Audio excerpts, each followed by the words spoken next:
Welcome, everybody, to the NFL show on the Grueling Truth Sports Network. As always, the NFL and the Grueling Truth are powered by betting.net. Betting.net is your the online sportsbook or casino that's right for you.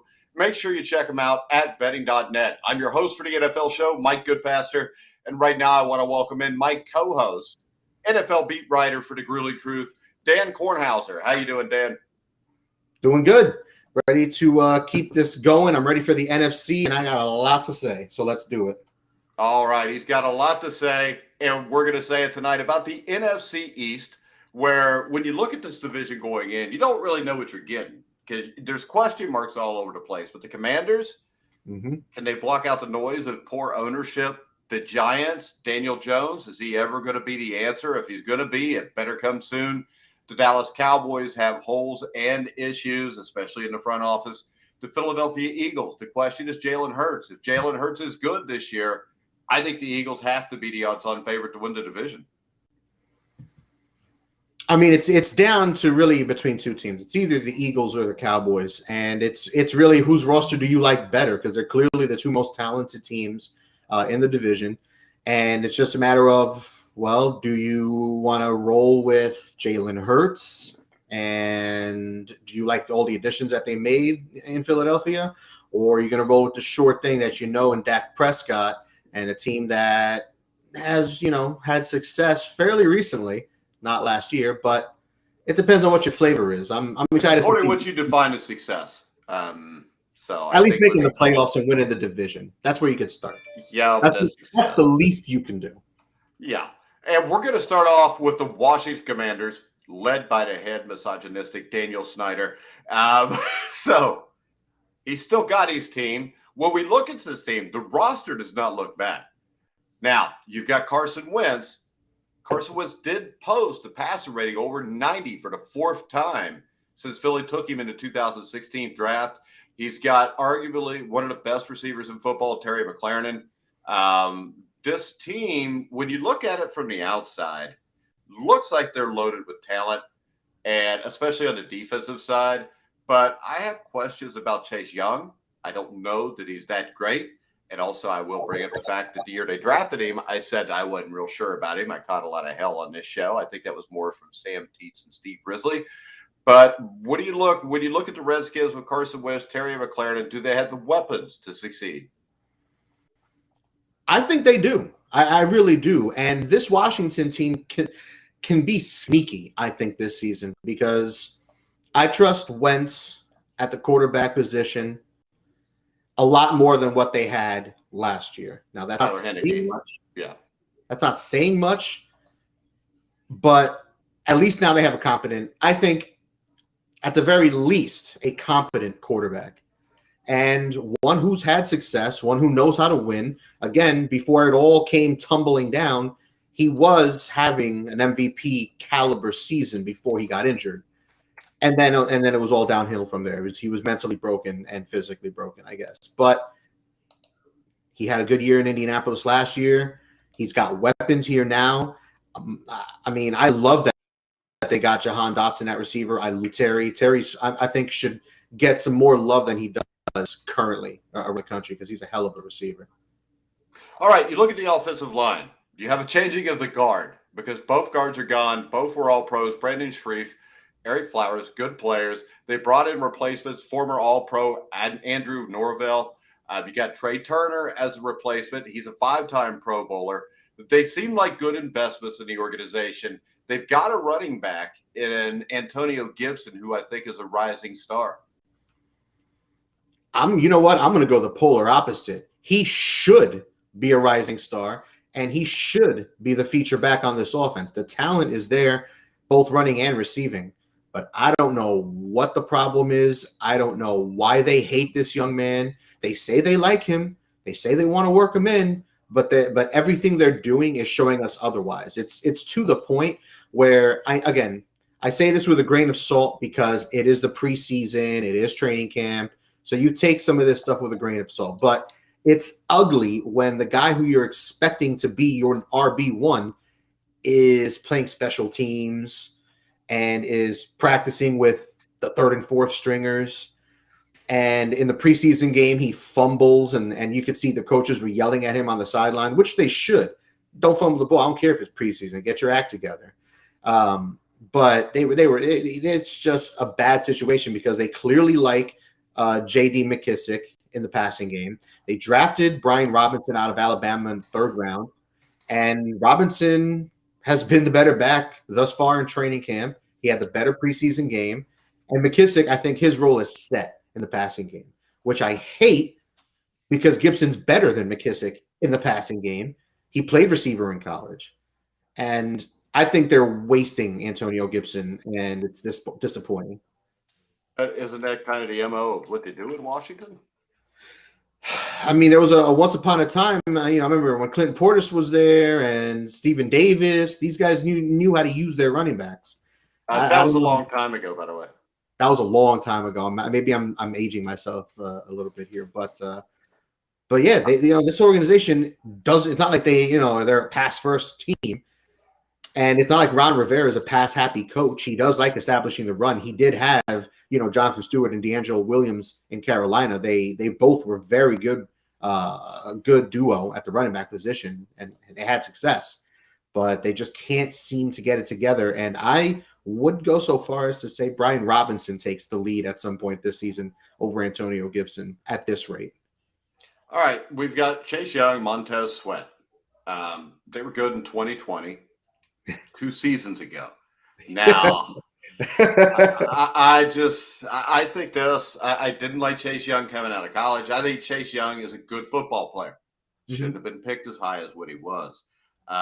Young missed 8 games with a torn ACL. So right now, the defense always went off, well, we have one of the best defensive fronts in football. I don't think they can do that anymore. I mean, on paper, they're one of the most talented defensive lines in football. They've got 4 former first-round picks from 2017, 2018, 2019. I mean, they just drafted Fedarian Mathis in the second round to add depth on the inside. So at least on paper, they should be one of the most, if not the most talented. But while the individual pieces are solid and have potential, they just didn't put it together, and last year was ugly. I know they were dealing with injuries and whatnot, but last year that D-line did nothing, even whoever. All right, comment from Steve Rizzer. Thanks for the comment. The Commanders are the toughest team to figure out in the division. It will all come down to their quarterback and D-line. That is true, and this may seem weird, but I think it comes down more to the D-line than anything else. Carson Wentz is going to be what he is, which is a solid quarterback. He's not a franchise guy, but he's a solid quarterback. He's top half of the league starting quarterback.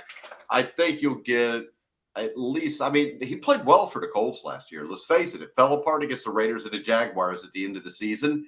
If they beat the Raiders and the Jaguars, they'd have made the playoffs. Carson Wentz would have got a big contract to stay in Indianapolis, or they would have kept him in Indianapolis either way. Mm-hmm. So I think Carson Wentz gets more crap than he deserves. And I'm not a Carson Wentz fan by any means, but there's probably half the teams in the NFL would love to have Carson Wentz as their quarterback.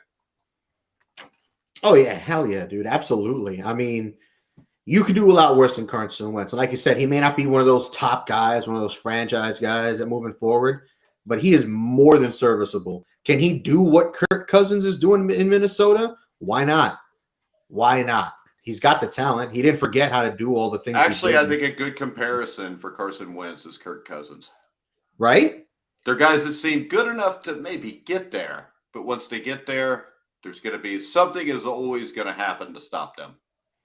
Yeah, I just hope they don't treat Wentz like a game manager like they treated him in Indianapolis, because I think they held him back a little bit. I think they did too, but when you got a guy rushing for 2,000 yards, it's hard not to give him the ball. Oh, no, yeah. I mean, totally, dude. When you got a guy like Taylor. And also, I'll tell you this. If you're a quarterback that is used to throwing the ball, which Wentz was, is something that's hard to say repeatedly, too. I just wanted to bring that out. But the thing I will tell you is this. If you're running the ball that much, it's hard for a quarterback to get in any kind of groove to be successful.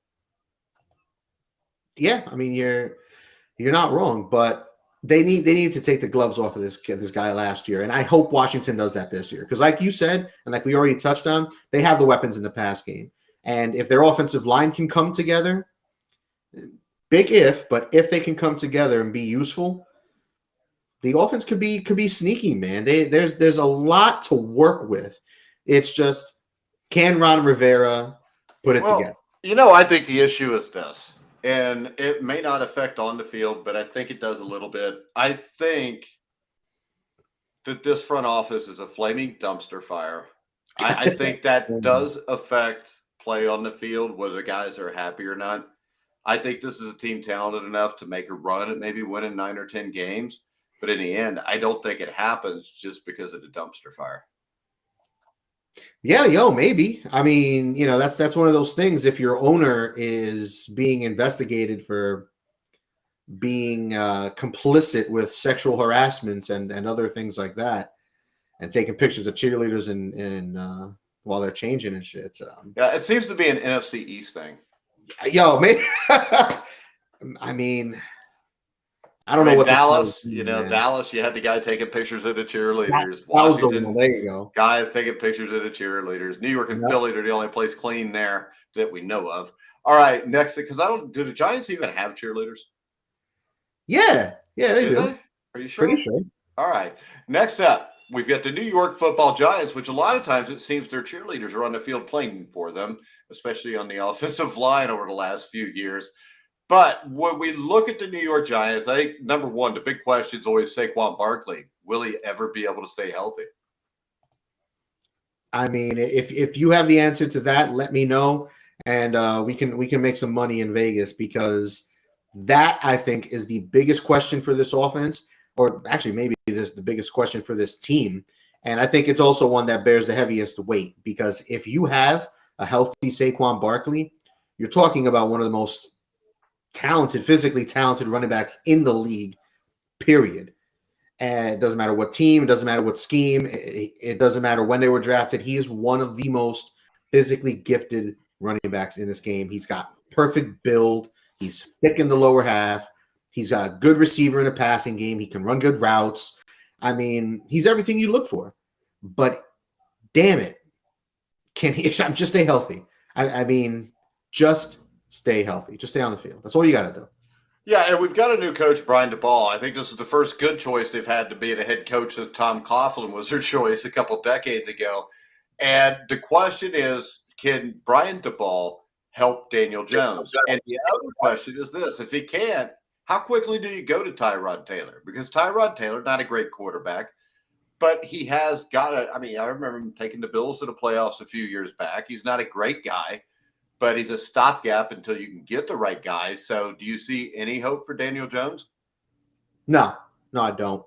And, I do live in New York, and I said that when we were talking about the Jets, and the Giants are a team that I have a lot to talk about, because Giants fans, Jets fans, I hear it all the time on the radio, and Giants fans are expecting to take a step forward in their rebuild. I know they have a first-year head coach and so on and so forth, but the team isn't lacking talent. This isn't a barren cupboard. And the issue is this: Daniel Jones is going to have to be really good this year, because if Jones can turn things around, the Giants might have to tag him next year, which I'm looking at a site called Over the Cap Projections, which would cost the team over $31 million. Gross. I'd say right now there's 0% chance that happens, and it would have to be something special, because honestly, from everything I've seen from Jones, I don't see franchise quarterback. I don't see Super Bowl winning quarterback. I don't see a Pro Bowler. Like, he has flashes, like Sam Darnold. They have flashes. They have the talent in there. They didn't forget how to throw a ball. But it's the little things and the big things for Jones that just aren't coming through. Stop turning the ball over, for starters. Make good decisions. Don't be afraid to throw the ball away. Stop being a jitterbug in the pocket. Like, I can go on and on and on. And I mean, this guy takes shots. Like, I got to give it to him. He does hang around the pocket. He's definitely tough. But it's not like he's completing passes when he takes shots. And I know it's not all on him. It's been everything around him, the different offensive coordinators. The O-line's been terrible. And really all that comes down to the front office and who they're hiring and who they're drafting. The front office, I mean, the old front office totally shit the bed. They talk about it all the time on the radio, and how Gettleman left absolutely nothing for this new regime. Daniel Jones was a waste of a pick. You skipped on a bunch of guys. The pick you took ahead of the next year, instead of taking Herbert, you skip on Herbert and other pieces that you could have had. This year, it's a different story because it's a whole different front office and a whole different regime. But he's made real questionable picks, and Jones has been the biggest one, the worst one. All right, and Steve says Jones has to be great for the Giants to keep him. I know they've probably got to make a divisional playoff honestly to keep him. I wouldn't be surprised if we see Tyrod Taylor after the first 8 weeks of the season or something like that. If this team is 2-6, I think that it could come even quicker than that. To tell you the truth, I think Taylor's better than Jones right now. Well, just on experience alone, he's better. And I think Jones is nothing more than a backup quarterback at this point. He could be a good backup quarterback. Yeah, I mean, he's a guy that, hell, if Brendan Allen's still in the league, Daniel Jones could stay in the league for the next 15 years and make some money. That's what I'm saying. It's not over for him. It's not cut him tomorrow and he never plays in the NFL again. He's going to have a nice long career, but the idea that he's a franchise guy, a Super Bowl guy, that's totally out the window at this point. Yeah, and I think up front, Evan Neal was a huge addition as the offensive tackle. Thibodeau is a big addition at DN. My concern here defensively is the defensive backfield because they lost James Bradbury, who I think is one of the more underrated corners in football. He signed with the Eagles after being released by the Giants, and they don't have a clear replacement for him. Wait, they don't have a clear replacement for who? James Bradbury. No, they didn't. I'm looking at their roster right now, and their secondary is pretty much what it is, just guys from last year. But from everything that I'm hearing, it's not been going well. Cordale Flott, who they drafted in the third round, has been very much down. And to have Adoree Jackson as your CB1, I don't know how I feel about that. They got draft picks that they've taken in the last couple of years. Aaron Robinson last year, Darnay Holmes from UCLA a couple of years ago. But I'm not a fan. I mean, even on my rankings, I had the secondary ranked 21st or something like that on my chart. So below average, to put it nicely. All right, Steve says Brandon Allen almost beat him 2 years ago. I'm a Bengals fan. That's sad that Brandon Allen could beat anybody. It's sad that the Bengals, have Brandon Allen on the roster still, because I think the third and fourth guys are even better. But for some reason, they're in love with Brandon Allen. All right, let's switch over. Let's go to the Dallas Cowboys. The Dallas Cowboys, to me, the first question is the offensive line. Their offensive line was much better last year, but you're rolling with Tyron Smith, who lost 6 games in 2021 due to an ankle injury and COVID-19. He has not started a full season since 2015. Now, how does Dallas make up for the loss of La'el Collins, Connor Williams? They drafted number 24 overall Tyler Smith, who was slated to be an immediate starter at left guard as of now. But this line as a whole lacks depth, and I don't know that the starters are that great either. I don't have any issues with the Cowboys' offensive line, but it's not what it was. And Zach Martin's still a beast. Tyron Smith is still a beast when he plays. He has not played a complete season since 2015, right. So I'm guessing he's missing some games. And with a line that lacks depth, that's a huge issue. We'll see. We'll see about that because they did draft Tyler Smith, and I know he's a guard in the NFL, but he did play tackle at Tulsa. So in a pinch, they could put him at tackle. That's not ideal. Wait a second. Since he spent some time playing tackle at Tulsa, that means he can play tackle in the NFL. No, not necessarily. Well, yes, it means that he at least has familiarity with the position, but it doesn't mean he's going to be overly successful at it. But if you're in, like I said, if you're in a pinch and it's either him or Josh Ball, I think you'll give him a shot. He was probably screwed either way. But again, if you don't have any choices. Yeah, but if Tyron Smith goes choices out, are to happen.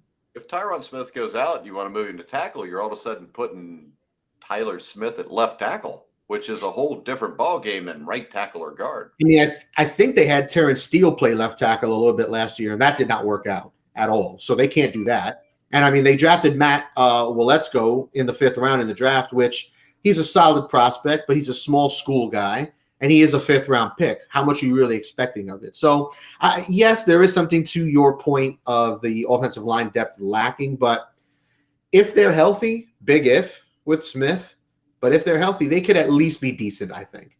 I'm less concerned about the offensive line than I am with other aspects of this team. All right, wide receiver, CeeDee Lamb. He's got to solidify himself as the number 1 receiver. I mean, love CeeDee Lamb. 1,100 yards receiving, led the team in touchdowns at 6. You lost Amari Cooper. To me, that's addition by subtraction. I think that when you look at this, you got Michael Gallup still. He's good, but he's returning from a February ACL surgery. The wide receivers here, I think you got some issues too. That's exactly where I was going to go next, because I love CeeDee Lamb. I'm a huge fan. I love CeeDee Lamb if he's the number 2 guy on my team. Nah, I love him as a number 1. Nah. I have him in my top 10 in my fantasy rankings at receiver. If you have him as a top 10 receiver in the NFL, in my fantasy ranking. Fantasy football has nothing to do with actual football. It's just a bunch of grown men who get drunk, go hang out and play fantasy football and act like they know something about football. But that's just my opinion. And it's amazing and it's fun and I love it. And it's so much fun. But anywho, stupid. But I'm a huge Why don't fan. you just go coach a team? And that's fun. I'm a huge fan of Lamb, and I agree with you that Cooper's addition is his subtraction in itself is an addition to this team. But this is where also, besides the offensive line, this is where they're lacking depth. Because behind CeeDee Lamb, if Michael Gallup is not healthy, James Washington's already battling injury in training camp, and they brought him in as from Pittsburgh to be their wide receiver 3. So now they're going to be looking at rookie 3rd round pick Jalen Tolbert. And I like Tolbert coming out, but how much are you really expecting from a rookie receiver, especially when he took in the 3rd round and needs a lot of seasoning from a smaller school? But there's nothing behind him. Noah Brown has been there for years, but you're not really looking at him if someone goes down. Simi Fecco, who they drafted in the 5th round last year, I mean, he's there. He'll make the team because they don't think they really have many options. But behind them, it's a bunch of street free agents and college free agents. And it's ugly. If CeeDee Lamb gets hurt, they're totally screwed. They're 100% screwed. How about this? If Michael Gallup can't go, they may be totally screwed. They might. You could just double team CeeDee all day. That's because what I mean. Yeah. I mean, Dalton Schultz is a solid receiving tight end, but are you really scared of Dalton Schultz? Really? No, just because his name's Dalton Schultz. and they'll probably go with a couple 2 tight end sets a lot. They drafted Jake Ferguson out of Wisconsin in the 4th round. So expect to see a lot more 2 tight end sets, I'd say. But there's they gotta stay healthy, and health has been a problem with this team. All right. The other issue, which I think is huge, is they need to improve along the front 7. Last year, I think they were slightly above average, but you lost Randy Gregory, and you essentially replaced him with Dante Fowler, who I'm not a huge fan. I'm not a big fan of Randy Gregory, but I think he's better than Dante Fowler. You get a 2nd round pick at Sam Williams, who will get some time in the rotation at DN. But there's a lot of work to be done up front for this Cowboys team. I mean, you're loaded at linebacker. I think Micah Parsons is one of the best young defensive players in football. But I think there's major issues along this front 4. Yeah, I agree. And they're going to have to figure that stuff out. I haven't really heard much about the defensive line coming out of training camp or the preseason or anything like that. But this unit did not grade highly last season on PFF and other analytics sites. And DeMarcus Lawrence is pretty much the only piece in the front 4 that you really look at and say, that's a guy that I would like to, potentially build around. But beyond him, you're hoping for a lot. You're hoping a lot of young guys take that next step. They're hoping Neville Gallimore, who they had a lot of hope for when they drafted him a couple of years ago, I hope he steps up in a big way this season, I'm sure, because now it's the time. They took him to 3rd round in 2020. Now it's time. He's got the nose tackle spot all locked up to himself. go do something with it. They're going to need that interior push. All right, Steve says the Cowboys take a step back. They won't win more than 10 games. When's the last time they won more than 10 games? I have no idea. Me neither. Not last year. I know it wasn't last year or the year before. Correct? I mean, I'm looking at it right now, so give me a sec. Just going to pull it up here. Wins by season. Bam. Because I think the way this plays out is they win less than 8 games. Mike McCarthy gets fired. And, of course, the Saints will come marching in to coach the Cowboys. No, we were such haters. We're such haters. So they won 12 games last year. Did they? Yeah. No, I don't even remember. Did they make the playoffs? They're so but. Oh, wait, so, they made the playoffs, didn't they? They lost in the first round to the 49ers, didn't they? Lost to them, yeah. I remember now. All right, never mind. Sorry, Steve. Maybe Steve should be on the show to keep us in line. Well, beyond last season, the last time they won more than 10 games was 2016. So, all right, but we can't. We weren't that far off. And the year before, they won 6 games. Yeah, I didn't even remember making a playoffs. They were out so quick. All right. You forget. Next we're going to the Philadelphia Eagles. And no, wait, hold on. What? No, what else got to talk about? We got to talk about the Cowboys a little bit more, man. Hold on a second. Because this team is one of the most polarizing teams in the league because they have the talent, if healthy, to really make some noise. I don't think they do. No, you've got one really good wide receiver. You got another guy that's decent. You got an offensive line that's going to have to replace 2 or 3 guys. It's hard to do that. It's just like when we talk about the Bengals. I don't know that they're a top 10 offensive line right away because we haven't seen these guys play together. There are a lot more questions about the Cowboys than most teams. Actually, if I look at the roster of the Commanders and the Cowboys, I would rather coach the roster of the Commanders. I mean, the Cowboys are top heavy. I think that's what their problem is. They don't have any depth because they have no front office. Their draft picks are fine if it's the first couple rounds. After that, kind of shaky. They get a guy every once in a while. You got what Diggs, who's supposed to be a stud corner, but he gets beat an awful lot too. He intercepts a lot of passes, but he gets beat a lot. Yeah. I think Micah Parsons is a stud. But really, I don't see where you see how this team is really close to just blowing up. I think the best this team could do would be 10 wins. And I think that probably more likely is between 7 and 9. I mean, I don't want to just ignore the fact that they won 12 games last year, even though we totally forgot about it. I will because their team is different. This division is better. The Philadelphia Eagles are better. I think the Giants are better. I think the Commanders are better. And last year, a lot of that's the division wasn't very good either. But yeah, like I was saying, it's top heavy, and it's mostly driven by the offense because the offense can be special if they can stay healthy. If the O-line stays healthy, if the receivers stay healthy, and they got to figure out the big thing is we didn't even touch on it is Zeke, the running back position, Ezekiel Elliott and Tony Pollard. Yeah, how are they going to split it up? All right, so I will tell you this: when we look at the best teams, there's usually 1 or 2 ifs, and that's about it. You know what I mean? I mean, the Rams are if Matt Stafford's elbow is okay. The Bengals are if the O-line plays better. The Buffalo Bills, I mean, what's theirs if they can get a running game? I mean, the ifs are very small for teams that are actual Super Bowl contenders.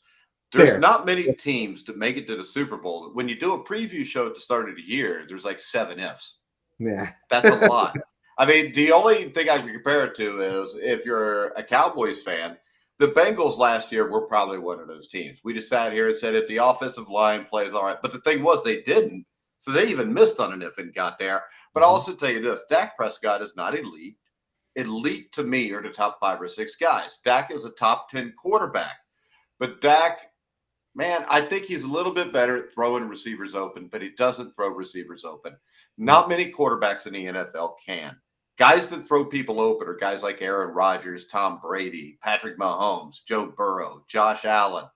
Those are the guys that throw. Derek Carr even, I think. Those guys can throw people open. I don't know that I've consistently seen Dak Prescott be able to do that. I think he can do it somewhat now, where 2 or 3 years ago, I didn't think he could do it very well at all. And let's face it, with the receivers he's got now, 2 or 3 years ago, 4 years ago, they could get away with him not being able to throw people open because the receivers were so good, they would get open. These receivers, he's going to have to throw them open. I think Dak Prescott has the worst season he's ever had in his career this year. Wow. Okay. Now that's a prediction. You know, you got to have some balls sometimes, Dan, and make a prediction. Listen, that's a prediction, man, because he's been a top 10 quarterback or close to it. Oh, I think he might still be top 10. His numbers are not going to be what they've been in the past. I like Dak Prescott. I think he's a really good quarterback. I don't think he's a franchise guy that's going to put the team on the back and take and win. He didn't do it last year against San Francisco. There's been many opportunities in playoff games for him, at least a handful, where he could have done that. He did not do it. So I'm just saying, I think Dak Prescott, I like him. I think he's a really good quarterback, really talented guy. They've got a running game that's good. But we've got an offensive line there that I don't think stays intact when you got maybe your best offensive lineman haven't played a complete season since 2015. On the defensive front, not very good. Rotationally, if you can't rotate defensive ends and defensive tackles in the NFL, you're usually not very good on defense. Your guys get tired. Or you're putting in backups to the rotation and they get beat up. I think there are a ton of questions on this team. And yeah, they may come out. This division may not be that good, but to me, the last team we're going to talk about is a team that will win this division. Now, there are two more things I do want to talk about the Cowboys before we finish up with the Eagles. One, and then they're both players. One is on offense, Ezekiel Elliott. The other one's on defense, Trayvon Diggs. Because these two guys, I think, are going to be playing a huge role. And they're both like totally polarizing at their respective positions. Zeke, because he's got all this money from a couple of years ago, he got re-signed, and he's done nothing but decline since. His yards per game has declined, his yards per carry has declined, his overall production's declined every year for the last few years. Like every year it's just gotten worse. And last year was the all-time worst for Zeke. Tony Pollard was clearly better. What is this team going to do at the running back position moving forward? Are they going to go with the guy who they paid, who's not quite right, and is beyond at the point in terms of touches that running backs start falling off? Or are they going to give it to the guy who's clearly better, but makes him look kind of bad if they go with him and Tony Pollard? You go with Tony Pollard, but they won't, because Jerry Jones's last thing he wants is to look bad. So that's the issue in Dallas is Jerry Jones, Stephen Jones, and Mike McCarthy. McCarthy will be removed for Sean Payton. If Sean Payton is stupid enough to go jump into that, because let's face it, Bill Parcells, bigger legend, greater coach than, Sean Payton. And he got into the playoffs with Quincy Carter, and then he got the hell out of there. Yo, Quincy Carter, I forgot about that, man. Yeah. All right. Hey, it's not just sports betting. And if you're Quincy Carter out there and you need to pay your rent this month, go check out betting.net. It compares the best online casinos. Sit back, relax, play the top online slots, poker, and table games at betting.net. What? And then the final thing, Trayvon Diggs. Is he a ball hawk? Is he a good corner, or is he toast? He is a good corner that is toast also. I mean, if you're a corner and you're going to take a bunch of chances, you better be Darrell Green or Darrelle Revis. And he ain't that. And, a lot of times your better corners are the ones without a lot of picks because people don't want to go at them. That's a thing. That's definitely a thing. It seems to me that last year against the Cowboys, everybody wanted to attack that. And those interceptions that we got a little bit past midseason started to dry up, and it was more just giving up touchdowns, wasn't it? That it was. And he was not good defending the run. How about this?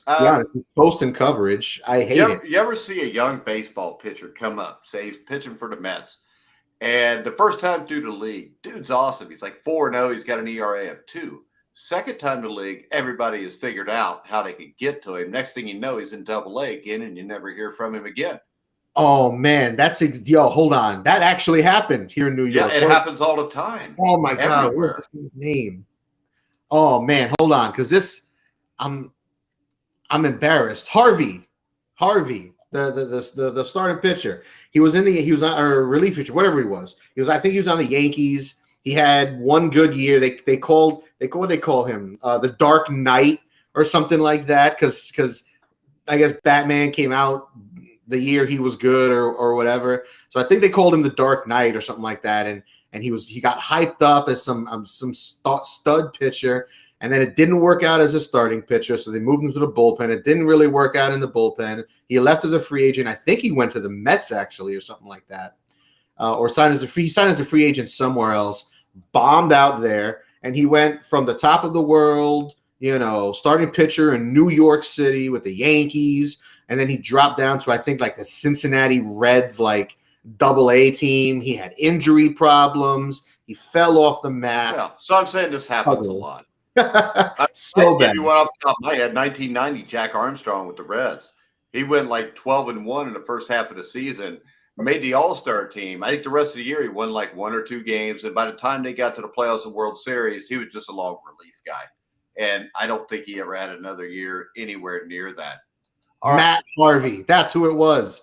Matt Harvey. He pitched for the Mets, the Orioles. He's on the Orioles right now. Hold on. Oh my goodness. I didn't even realize he pitched for all these teams. And the Angels, the Mets, the Orioles, the Cincinnati Reds. Oh my God. The Royals. Oh my God. This guy's played all over the place. All right. We'll do a baseball show later in the week if you want, but we're going to go to the Philadelphia Eagles now. And he was a Mets pitcher, not a Yankees. Mets. I think the Eagles have an opportunity to end a rare drought, and it's a rather embarrassing drought. They have not produced a 1,000-yard receiver in any of their past 7 seasons. Jeremy Maclin was the last to do it in 2014. After first-round pick Devontae Smith fell just short last year, they got him a little more help with A.J. Brown. The Eagles are serious about winning. They're serious about winning now. Wide receiver-wise, they're loaded. I think that this team, probably their most underrated signing was Hassan Reddick, who recorded 23.5 sacks the past 2 years for the Cardinals and the Panthers. Jalen Hurts, of course, is the storyline. But this roster in Philadelphia is loaded, Dan. It's surprisingly, it's actually really solid from top to bottom. And when I was doing my rankings for my formula, I was a bit surprised actually with how it turned out, because the Eagles I have as the number 1 offensive line when healthy, big if there too, but I have them with the number 1 O-line, 9th in the front 7, 13th in defensive back, 15th rated head coach. But head coach aside and quarterback aside, this team is got some talent, man, and I think they should be favored as a division favorites in this NFC East. So I think the question here with Jalen Hurts is not whether he's an elite NFL quarterback, because I don't think he's ever going to be that. Mm-hmm. But with the talent put around him, is he good enough to get them and make a deep run in the playoffs? Because with these receivers, that's going to make him 30% better right there, I think, just adding A.J. Brown and having Devontae Smith. Their receiving core is like eons better now than it was just a couple of years ago. It was such a barren wasteland. It was Jalen Reagor, Quez Watkins, and what was it, Terry Fulgham or whatever his name was, I think out of Wisconsin. He played for the Lions. He played for the Broncos. I think Fulgham was the leading receiver for the Eagles in 2020, if I remember correctly. I am pretty sure I saw something about that. And Greg Ward, who's been there, feels like forever. But now A.J. Brown, Devonta Smith, I'm a huge fan, dude. That's a nice one too. And with Dallas Goedert at tight end, I mean, there's really no excuses for Jalen Hurts. No, or Nick Sirianni. Got to get it done now. And the thing is this, usually when a team loads you up like that, you're in your second or so year as the head coach, they expect to get a return off of their investment. So I think Nick Sirianni, Mike McCarthy, hell, I think Ron Rivera, I think 3 of the 4 coaches here are on the hot seat going into this season. Or a seat where if they don't win right away, it's going to get hot. I think Mike McCarthy's seat is the hottest of those 3. Well, yeah, it's already on fire. His underwear is already burnt. Just get ready to get to the skin of his ass already. All Jerry is waiting for is Sean Payton to say he's coming back. And then Jerry's going to throw every dollar he possibly can and get his man, because it's the worst kept secret that everyone talks about. And it's that Jerry Jones wants Sean Payton as his coach. He's wanted him for years, and everybody knows that. But I think McCarthy's seat is the hottest. And I think Ron Rivera might be on his last legs too. Nick Sirianni, not so much, because I think he's going to still ride. That's a lot of money to give him, though. They're going to give him a lot of money, though. Or they've spent a lot of money to give him this team. And I'm not saying if he goes, if he misses the playoffs and they go 10-7, he's going to get fired. But I think this is a team with the Eagles. When you look at the roster, you look at the division, they should be able to win 10 games easy. Dude, I love the offseason that the Eagles had. I really do. And I don't think enough people have talked about it. Like, I watch all types of shows. Hey, and remember this, the one guy people are forgetting here, and the reason why I'm going to pick the Eagles is this. If Jalen Hurts doesn't work out, Gardner Minshew can win with the guys that are around him there. I don't think there's a huge difference between Gardner Minshew and Jalen Hurts. They're both average quarterbacks. I think there is a higher ceiling possibly for Hurts if he does figure things out. But I mean, Minshew played in bad situations his whole life, didn't he? I mean, Minshew's one of the best backup quarterbacks, but just like a Dan Jones or Jacoby Brissett. No. Don't even go there. No, I do not think that. Because the Jaguars were but they gave him the rock. They gave him a shot. Yeah, they gave him a shot. It's great when you get a shot with a team that's terrible. His career passer rating is 93.9. Yeah, that's great. He's a all right guy. I don't know. I'm not a fan of that Gardner Minshew. Well, you just don't like him because of the mullet. I love the mullet. I love the jorts. I love everything about that guy. It's Uncle Rico. How could you not love this guy? Well, he's like in the situations he's been put in, I think he has played well. As one could ask. Last year, the Jaguars never gave him the rock. He threw 4 touchdown passes, 1 interception. He threw for 439 yards. I think it's hard to say that they gave him the rock. It's Gardner Minshew. What do you want? But I think he is one of the better backup quarterbacks in the league, and I don't think he'll hurt them. They just won't run the ball as much with the quarterback. But Hurts is in the conversation with guys. Wait. Hold on. This is what I want to bring up. All right. I read the wrong stats, but his passing stats for his career, you're going to tell me this is a bad quarterback. His first year, 2019, comes out of nowhere, starts for Jacksonville, throws for 3,271 yards, 21 touchdowns, 6 interceptions. In 2020, he threw for 2,300 yards, 16 touchdowns, 5 interceptions. He has never had a season under 90% for a quarterback rating. With Philadelphia last year, he was 41 for 60. He threw for almost 500 yards, 4 touchdowns, and a pick. I think it is outright bullshit for anybody to sit there and compare him to Daniel fucking Jones. That is sick. I don't know what you have against him, and I know we always usually get along on this show, but this man, for his career, 41 touchdowns, 12 interceptions, 6,000 yards, a career passer rating of 93.9, and you're sitting there talking about him like he's Jacoby Brissett. You never realized his stats were that good, is my guess. I don't care about those stats. You don't care about the stats. No, you don't care about stats. But you know what?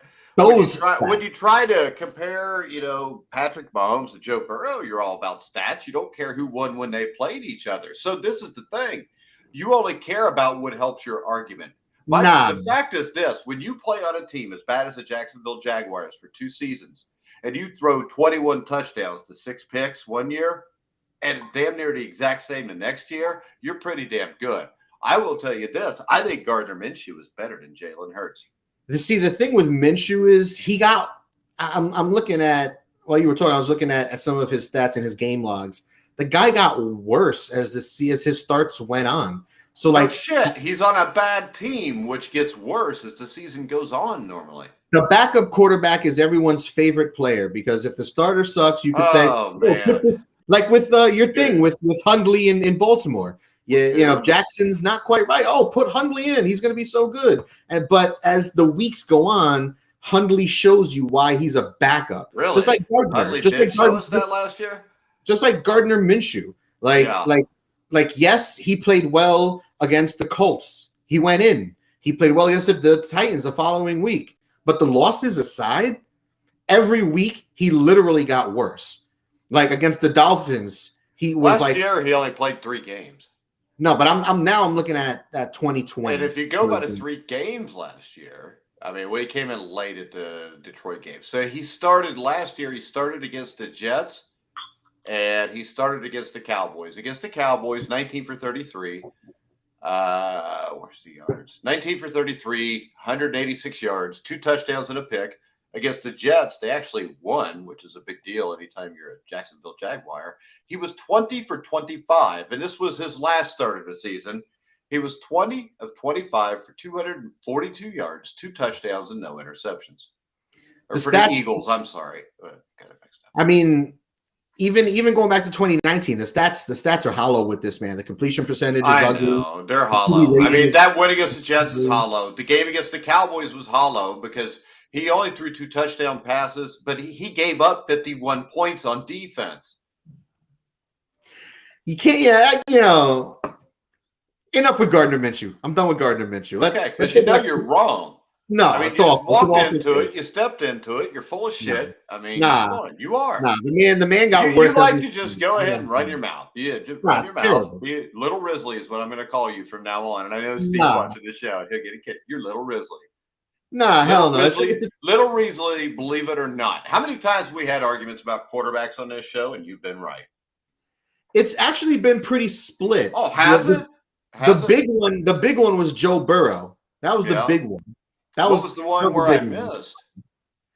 It's a big one. I'm not gonna front. Where's the one where I missed? I mean, you loved Baker Mayfield coming into the season. I still love Baker Mayfield. Baker Mayfield got freaking hurt. He played hurt because he's a tough son of a bitch. And you know what? You can't win in Cleveland, but you can win in Cincinnati. Clearly, you can't win. No, in Cleveland. You can't. But this is the thing. He was healthy the year before. The team goes 11-5. They win a playoff game. They damn near beat the Chiefs in Kansas City. They did. And then he comes back the next year and he gets hurt. And we're going to blame him for that. So what we're going to do is we're going to take the year that he was hurt and make that the example instead of the year where he wasn't hurt. I mean, also, both seasons, their offensive line in Cleveland was decimated by injuries. Baker Mayfield is a good quarterback. You don't believe that? We'll see if it's right or not. We're going to find out this year probably, unless Sam Darnold plays great. You don't like him. I like Baker Mayfield coming out of Oklahoma. Yeah, and I mean, there's no reason not to like him. He won the Cleveland Browns a freaking playoff game. It's kind of like when people rip Andy Dalton. Andy Dalton got the Bengals to the playoffs 5 straight times. Kenny Anderson, who should be in the Hall of Fame, but's not yet, took the Bengals to the playoffs 5 times in like 13 years. Boomer Esiason took him to the playoffs like twice in a decade, or a little less than a decade. So Andy Dalton took an organization that was not used to going to the playoffs, and in the early parts of the last decade, they were in the playoffs 5 straight years. So, I mean, people have got to realize the situation the quarterback's in and what he is up against. Dak Prescott, I like a lot. I think if you throw Dak Prescott in L.A. with the Rams, due to win the MVP, win a Super Bowl, and he would be the biggest thing on earth.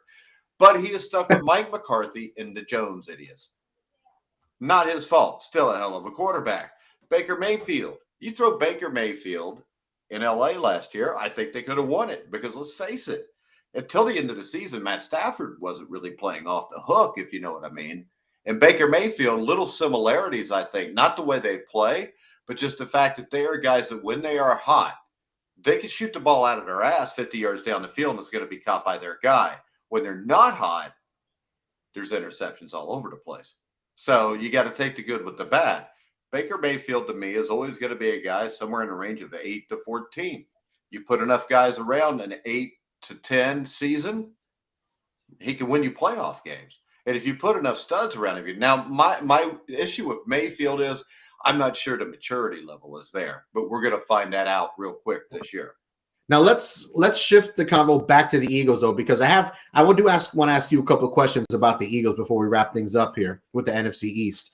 So, the offensive line is great. They had the number one rushing attack last year, and it should be good again this year.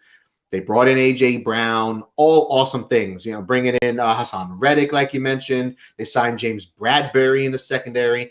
They're making a lot of quality additions. Jordan Davis in the first round, Kobe Dean. Really solid roster, maybe the favorite in the division. It all rides on Jalen Hurts. Are you a believer that Jalen Hurts can do it when it's all said and done? Yes. What's do it mean? At the very least, win a playoff game. Because making the playoffs, that's cute. They did it. Congratulations. But I would say this. They didn't belong. I think the Philadelphia Eagles, I think this. I think in the NFC East, according to who they play, if they stay away from Tampa Bay and LA and Green Bay, they'll be fine. They'll win a playoff game. I mean, that's a tough. They're going to play them eventually. I would say this. The question is if he can win them a Super Bowl, I don't think so. Can Gardner Minshew win him a Super Bowl? I don't think so. Either one of them, I think, could win a playoff game. Maybe two. But eventually, you're going to play Aaron Rodgers or Tom Brady. And when you play Rodgers, Brady, or Stafford, there's a big divide there. And the other divide is this. Those are all three teams in Green Bay, Tampa Bay, and out in LA with the Rams that I think have better rosters than the Eagles. Now, here's another question about Philadelphia. Do you think their secondary is up to the task? Now that they added Bradbury, they brought in a couple options at safety to help shore it up. Do you think their secondary is going to be up to the task of playing? Because their front seven. I think brought him up earlier. Hassan Reddick will make that secondary better too, and I think James Bradbury was an absolute steal, especially to take him from a division rival. Mm-hmm. So I think Reddick is going to have a big season. I think he's probably going to record I think he's going to go double-digit sacks. That makes the back part of the defense better too. I think Bradbury is a stud. I don't know that the defense is going to be great, but the defense will be good enough with that offense. Because remember this, if the quarterback, Jalen Hurts, can find a rhythm and they start scoring points, that puts pressure on the other team's offense, which makes your defense that much better too. So a lot of people forget that when you feel like you almost have to score every time because the other team's got Devontae Smith and they've got A.J. Brown, that can help also. So it's all going to fall on Jalen Hurts. And if Jalen Hurts can't do it, it'll be Gardner Minshew. And I think he could do it. All right. So with that in mind, what's the predictions? Let's go. Fourth place, the New York Football Giants. But I can tell you this. I think that what the Giants did in the offseason tells me that they're starting to build this team in the right and put this team in the right direction. I think the GM, what's his name, Schoen, I think did a really good job in the offseason. If Saquon Barkley was to stay healthy, they're still screwed because Daniel Jones, I don't think is that great. Tyrod Taylor is a guy, to me, that's sitting there with the Jalen Hurts and the Gardner Minshews of the world, where if you put enough pieces around him, he's good enough to get it done. They don't have those pieces yet. I would say the Giants fourth. I would say the Commanders. I will say the Dallas Cowboys third. I'm going to go with the Cowboys. There's a lot of ifs there. I'm going to go with the Commanders at second. I don't think any of them make the playoffs, but I think the Commanders are second. I think Carson Wentz will have a big season. I think Terry McLaurin will have a big season. If they can keep those guys healthy, I think they're in the hunt. I think the Philadelphia Eagles are number one. I think it's a stretch to say they're a Super Bowl contender just because of the 3 or 4 other teams in the NFC that I think have better rosters and much better quarterbacks. It's not a shot on Jalen Hurts because we're talking about 3 of the great quarterbacks probably of all time. I mean, even with Matt Stafford, I don't think Matt Stafford ever got enough credit in Detroit for what he had to go through. And also, I will also tell you this, Gardner Minshew's stats in Jacksonville were usually better than Matt Stafford's in Detroit. I hate you. I hate you that you said that. But it is true. No, it's not. It's false. Well, okay. I don't see any years of Matt Stafford playing 15 games as a starter and only throwing 6 picks. Nah, I don't care about those picks. My man Staff is a Yeah. legend. How many playoff games did he win you? That many. So That many. I think the Eagles win the division at 10 or 11 wins. I think they probably get bounced in the first round. I think there is a chance you can win a first round playoff game and then get bounced in the second round. I'll tell you, if I was them now, I would go get Brandon Allen from the Bengals, start him at quarterback, see if I could get that number 1 pick and get Bryce Young in there or CJ Stroud. Tank one of those guys. Hell yeah. Hell yeah. Because that would fix all of their problems right there. Fucking A. So and if you're an Eagles fan bitching, I'm a Bengals fan. I didn't mind doing that for Joe Burrow, and it turned out all right. Go ahead. I'm gonna go Giants 4, Washington 3, Dallas 2, Philly 1. And actually, I'm looking at the NFC. The NFC isn't that great. You got those 3 teams. I think the Packers are really good. I think Tampa Bay is really good. I think the Rams are really good.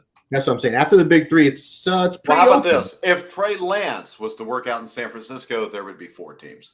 But there would be 4 teams because San Francisco's stacked too. But we'll get to them in the NFC West on Sunday. Yeah, and I'll get to the part where I tell you, that'll be in the NFC North show, and I make a prediction on Jared Goff to throw for 4,000 yards. Can't wait to hear it. I'm so excited. I love Jared Goff. He's one of the best quarterbacks I've ever seen. You know what? That makes me very happy to hear that out loud. I'm just kidding, by the way. I know you are. I do have hope for your Lions. All right. We have hope for the Lions. If you want to go make a huge futures bet on the Lions, bet like at $200 so you can win like $1 billion if they win the Super Bowl, go check out betting.net. They find the best promotions, offers, and bonus codes so you don't have to.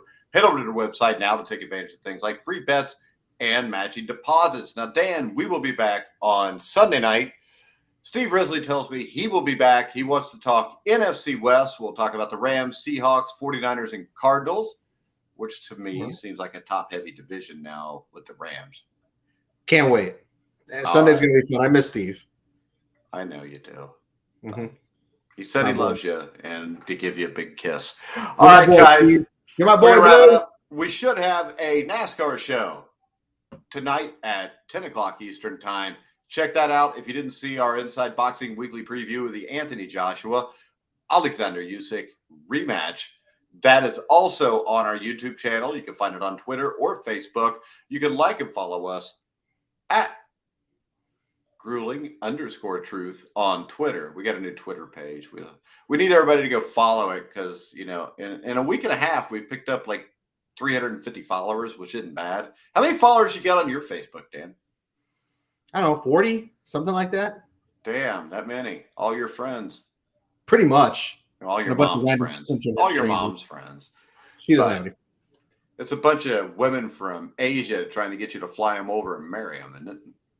Pretty much, yes. Saying Dan's been married 9 times, guys. Almost. The one of them doesn't really count. Yeah, because that was a guy. All right, guys, we're going to wrap it up. We'll see you Sunday night at 8 o'clock on the NFL show. Make sure you check out betting.net and follow us on the Grueling Truth's Twitter page at grueling_truth. But for now, for Dan Kornhauser, I'm Mike Goodpaster. You've been watching and listening to the Grueling Truth, where the legends speak.